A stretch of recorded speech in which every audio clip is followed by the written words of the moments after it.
Every door's a story waiting to be told. Every key a new beginning to unfold. Find a place, find a home.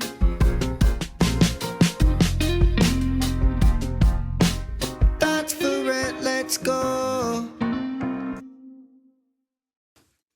Hi, everybody. Welcome back to Thoughts for Rent, Realtors Keeping It Real. As always, I am Irelynn, and with me is Jenni McKenna, owner broker, McKenna Property Management, and Irelynn. I want to talk about some scary stuff in McKenna Property Management. Are you up for that? It's not Halloween yet, but I'll do some scary stories if you want me to. Well, I know a lot of people always say, what are some of the funny or weird kind of scary stories that, we've accumulated over the 20 plus years that we've been in business.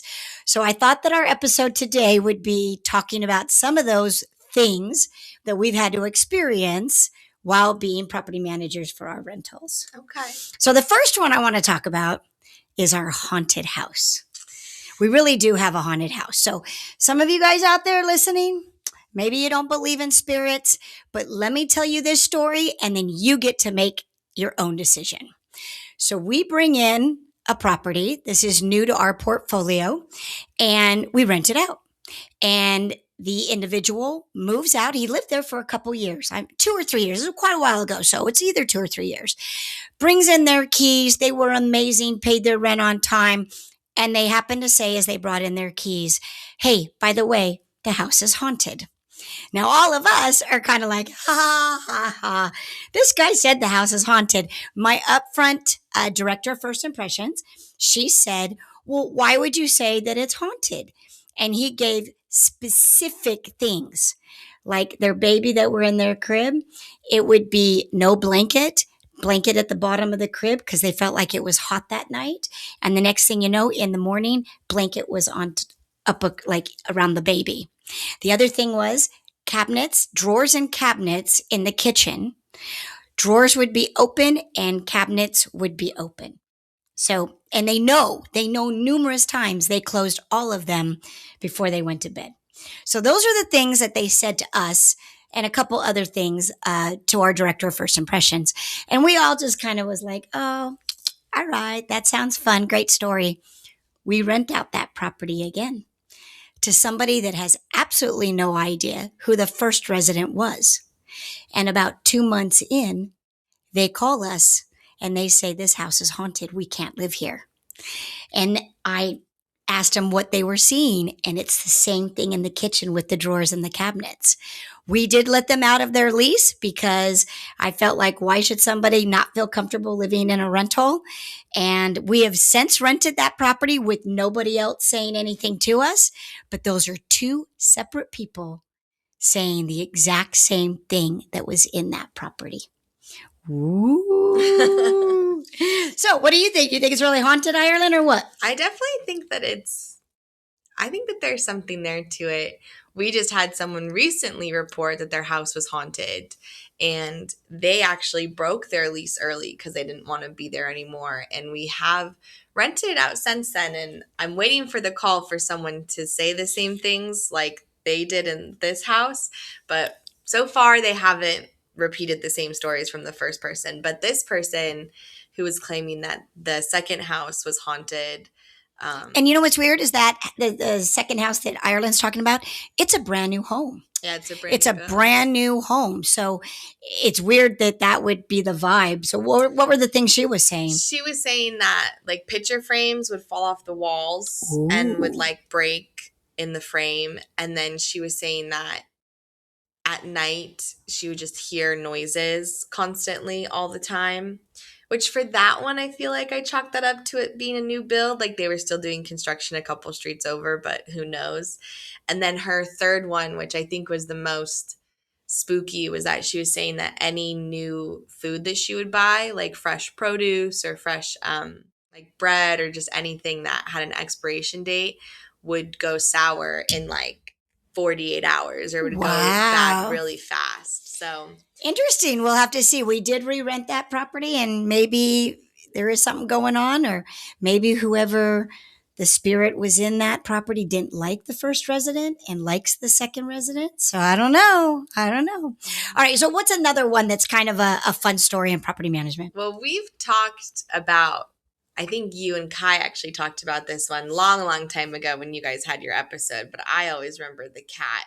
Oh, Story. we did. That's actually why we started site evaluations. Yeah. This whole thing with this house that Ireland's about to talk to you about is the reason it was like a big eye opener that I said, oh, I got to get eyes on the properties minimum formally once a year. She was a resident who never reported a repair, always paid on time, never really kicked up a fuss. She had been there for multiple years. So you would think, oh, she's perfect. Like, Mhm. you know, no news Super is, nice no to talk news is to. good news. Yeah, Mhm. like that kind of situation. Well, I think it was the city that notified you.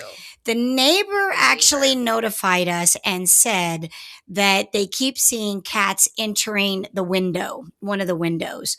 So I went ahead and I sent one of our team members out to just, I mean, neighbors do have a tendency to dish a lot of tea that might be a little over exaggerated. So I'm thinking, let's go take a look at it. Well, the team member that went took a look at it, walked into our office door and was just like, oh my gosh, I saw at least 20 cats going in and out of the window. So then we posted a 24. We went over there. Ireland, tell them how many cats there were. There was over 100. There was 109. Yes, final count. 109 cats at 109. the house. In this like 2-3 bedroom or 3 bedroom? It was a 3-bedroom, so it was 3-bedroom, 2-bath. It was about 1,500 square feet. Cute single story. It's just and in all fairness, this can happen to any of us.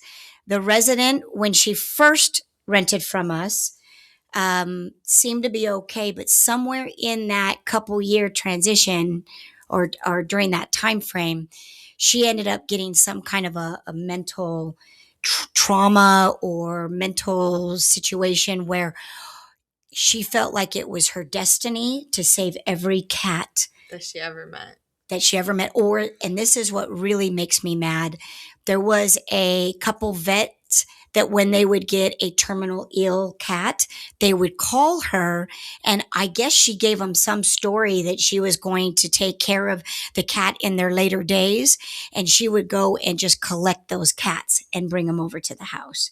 Wow. So a lot of the cats were terminally ill, not getting proper vet. Yeah, because the owners just gave up on them, and sad story from there. And she just got it in her head that she was going to be the cat savior, and it ended up being in our rental. And let me just tell you, it was rough. Like the smell was awful. There was a news segment that was done on it, and that was crazy. It did make it to Nevada. Local news. I was like, oh, some station nationwide's going to pick this up because it was scary and it was weird, and there was a lot of pictures they were able to provide. And thank goodness somebody was looking out for me and the company, because the next thing you know, within a couple days, there was a local house that had over our number, and it was dogs and cats. So it was like more of an interesting story. And so at that point, my story went on the back burner, and then that 150 dog and cat story ended up being like national news and local news. I mean, at that point, the good news is we know what we're doing. We went in, we cut the baseboards up about 2 feet, stucco, baseboards, drywall. We were able to go in, clean it all up. It did take a couple months. And then that property has since been re-rented. Yeah. And nobody would even know the wiser that there was an issue like that. Absolutely. This is a really sad, it's a short one. It's sad though, but it reminded me because of the cats. We have found remnants of either of dead animals in houses before. Yeah. And it's usually, unfortunately, always cats. Yeah. And so we've done walkthroughs before where someone has just either the cat died and then they left it there, or they were intentionally killed and it was left there. And that's always scary and very Yeah, frustrating. it does seem to be. Happened. It seems to always be cats, though, huh? Yeah. Because one of our field agents, oh, she's such a pet lover. She did a walkthrough on an eviction. And so we know that there was something going on that wasn't good because they got evicted. She went into the property and there was a dog that was locked in one of the back rooms. No food, no water. She just adopted the dog. She took the dog back to her house and she called me and she said, I hope you don't mind. I said, I don't mind at all. It was going to go to the shelter or it was going to go to your house. You're going to make for a great, house. So yeah, go for it if you can do it. Yeah. But that one was kind of a sad one. One of our other friends who is also in the industry, she was doing a closeout in one of her properties and there was a litter of cats. And I think no mom, just the babies. And there was 3 babies, I think, or 4 babies. And she took one. A friend of a friend took 2 who has like rescued cats before. And then they had also left unworkable cars in the property, like the cars that wouldn't start. So the tow truck driver that was there to remove the cars that day adopted. And he took one? He took the 4th there you one. go. So at least like those sometimes have good stories, but those are always they're very frustrating and scary. If you are listening to Thoughts for Rent right now, I'm telling you, if you leave a property, do not leave your pet behind. Oh yeah. Be a responsible pet owner and rehome it or take it to the shelter. Do something. Do not leave it in the house. That's just in my mind, the lowest of a low person. You know what I mean? So the other one I want to talk about is our property that was on the outskirts of Mountain's Edge. So those of you that live in Southern Nevada, Mountain's Edge is a gorgeous master plan community. It's got a lot of very strict HOA, so you don't really get away with much. If you leave your trash cans out for too long, you're going to get cited. So we had this property, and then all of a sudden we get a call from Metro Police that this particular property is a grow house. And when I say grow house, I don't even think the guy ever lived in the house. It was just his grow It house. was everything was just these big planter boxes with these artificial lights with the sprinkler system set up. They had it all there because it had a really big great room. He had it all set up there. He had a little bit up there in one of the other bedrooms. So I went over there because I had to verify that, yes, it was our property and we're managing it. This is who is the lease. They had arrested him, so he was in jail. So we confirmed all that. I'm looking around and I'm like, wow. I mean, everything but all of these. The house looked perfect. Once you can get rid of all the marijuana, the growth of it, it was perfect. So this is something interesting. Didn't know this until it happened. The police department actually removes all of it, and then you get a bill. They bill you for the removal. They billed us, and the bill was almost $1,000 for that. So I'm sitting there thinking, oh, well, that sucks. The owner's going to get stuck with this. It's going to be part of the move out because it's going to be attached to the security deposit. But there were other things we had to do, plus lost rent to get occupancy, blah, blah, blah. But you know what? He was a good criminal. As soon as he got out of jail, I kid you not, he came to our office with a cashier's check for the amount of money that he owed at the move out. I believe it. That's crazy. I couldn't believe it. My jaw was, when they brought me that cashier's check, I was like, hold on. This is for the growth house. That's what we called it, the growth house. And they're like, yeah, he's zero. He doesn't owe us anything. So that was nice to be able to send that on to the owner and say, this is a bit of a surprise that I didn't expect. I think that was a surprise of a resident actually following through on what they were supposed to do. We had, right when I got hired, like a really nasty eviction. It went on for probably 4 or 5 months.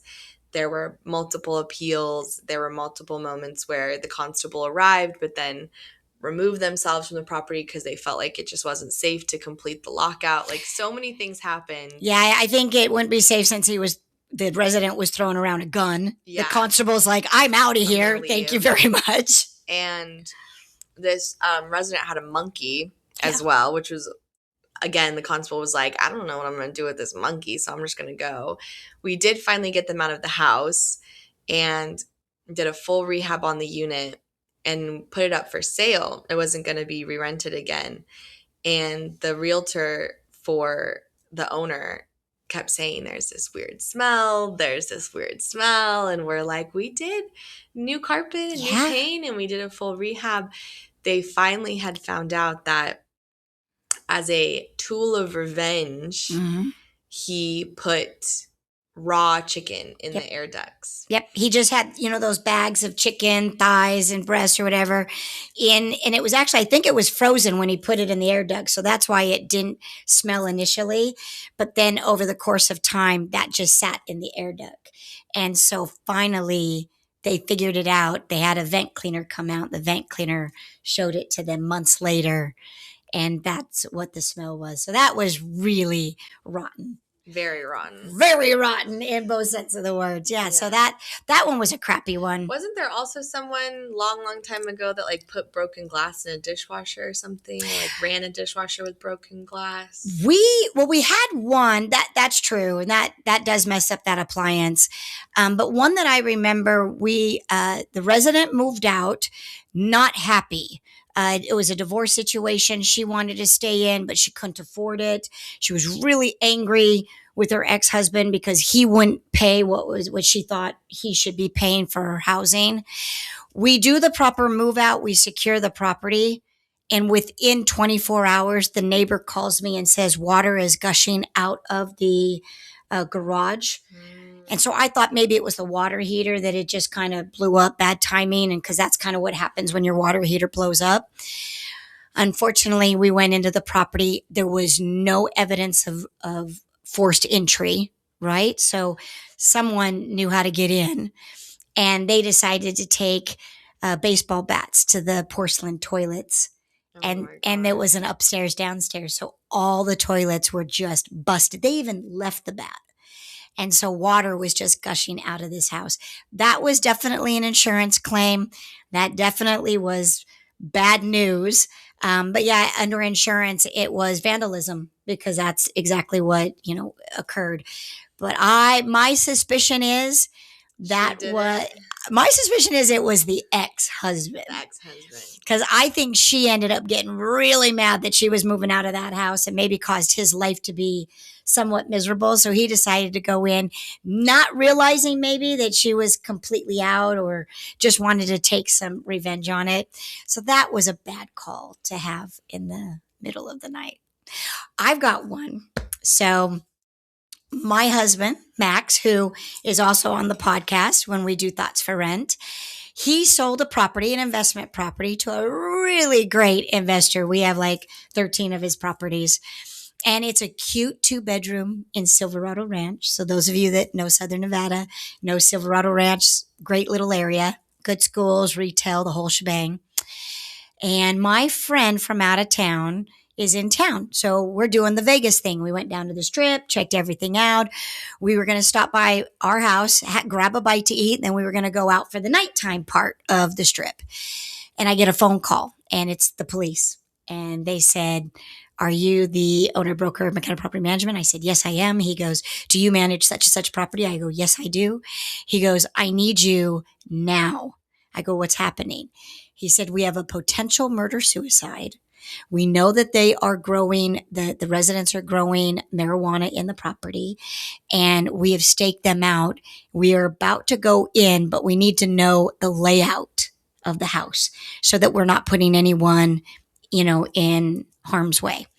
So I get in the car, I zip out there. I'm thinking it's going to be 1 or 2 cops, right? I mean, I know it's a bad situation, but in my mind, I'm like, stakeout. It's like 1 cop staking the property, whatever. No, we are talking the RV that has the whole SWAT center with the big satellite dish on top. That's what I walked into. And then when I walked into it, they had cameras all over filming the house from neighbors. They were in neighbors' houses on the 2 stories filming it. And then, they had undercover cops in different areas throughout the neighborhood. I'm not joking. This had to be like 20 cop cars, 20 sets of 2 people, 40 people just doing this one property. I drew my diagram. I am not a good drawer, so I'm sure that diagram is like laughable.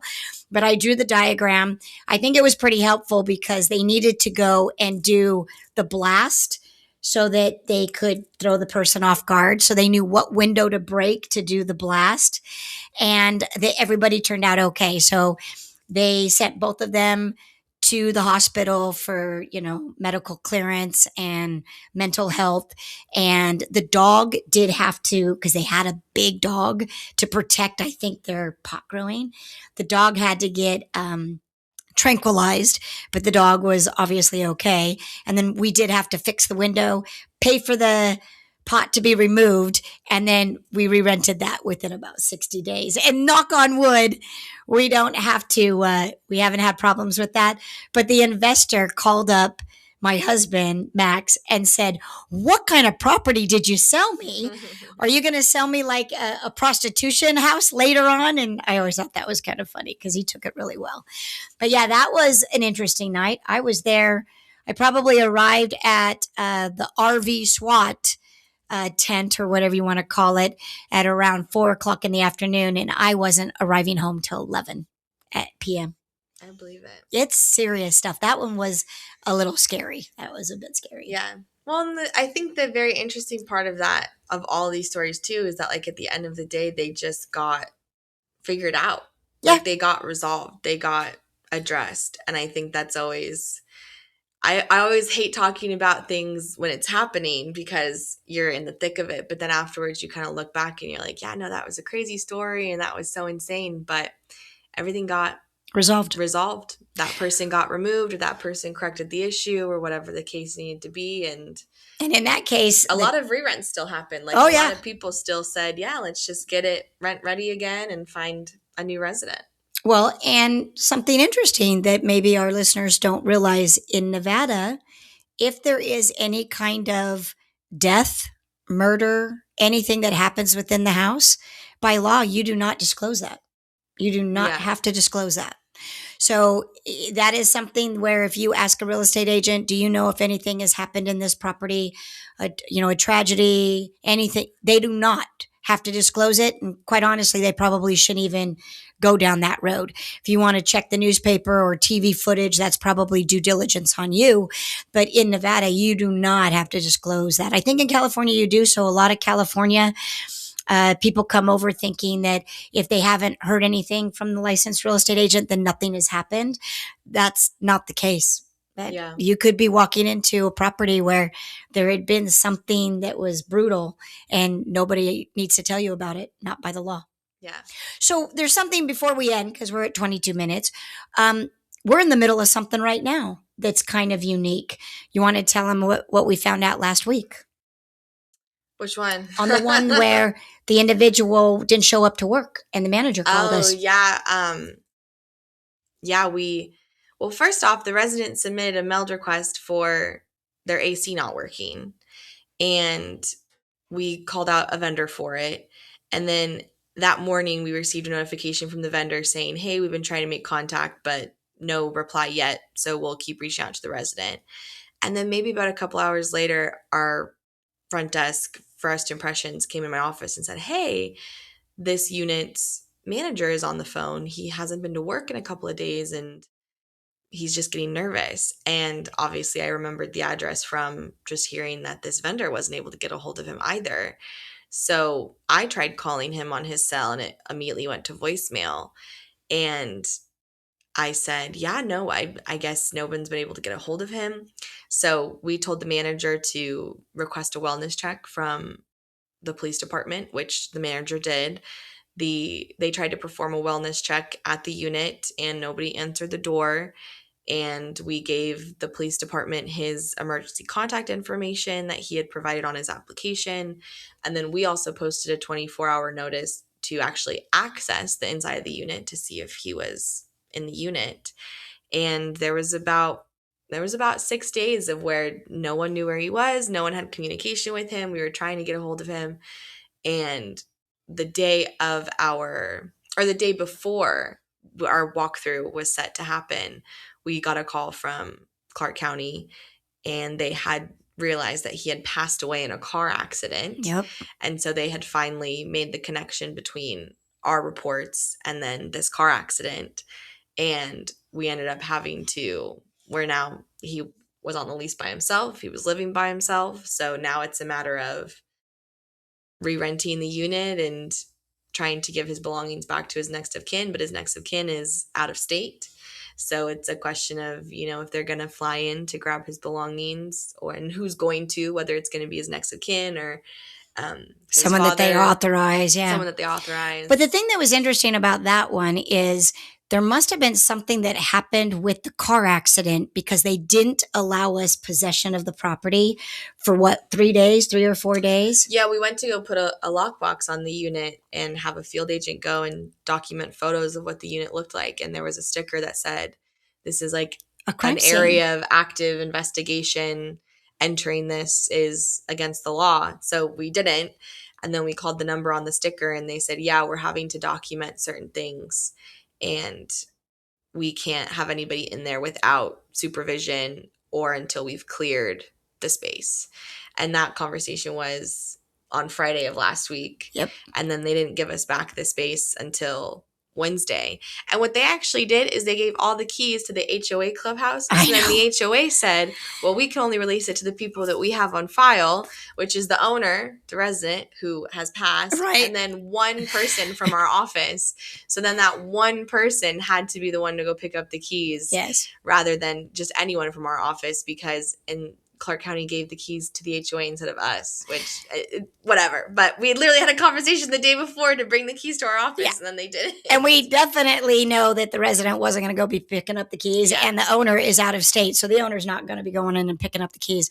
The thing is something must have happened in that car accident, though, that the police wanted to do more investigation on how this individual lived or what was going on. We can't some of our team members really like to dive into this and figure out if they could, part of being in real estate, let's be honest, part of the love that I have in real estate is that you are so connected to people's lives. You get to go into people's homes, right? Yeah. When I was selling real estate or, have a listing, I'm in their home, right? So it's a cool part of it. So when something like this goes on, you kind of try and be Sherlock Holmes and see what was it that they're trying to figure out from him. But we now have possession of the property. We're going to do the cleanup. And then again, just like Irelynn said, resolved, and we'll be re-renting that unit. Absolutely. So that's kind of the fun, weird stories that we've accumulated over the last 20 years. Hopefully nobody goes, oh, I don't want to be an investor because that kind of stuff can happen. Well, bear in mind, this is over 20 years. It's only a handful. And we're managing over 1,300 properties. So if you take the odds, it's like 0.001% that something weird like that could actually happen to your investment property. But rest assured, with proper professionals, we can get it resolved and we can get it re-rented for you. Absolutely. Well, that's our show, Thoughts for Rent, hosted by Irelynn and Jenni. We are realtors, keeping it real, and we sure did today. So if you like what you heard or you thought it was interesting, you want to hear more about it, subscribe or share this episode with somebody. It'd be some good topics of conversation. And if you ever want to have something that we want to talk about or you got questions, reach out to us. We're always happy to help. Absolutely. All right. See you guys next time. Bye. Oh, there you go. Sound good? Okay, good. I'll pass over to Irelynn. Here you go, kid. Thanks, Pops.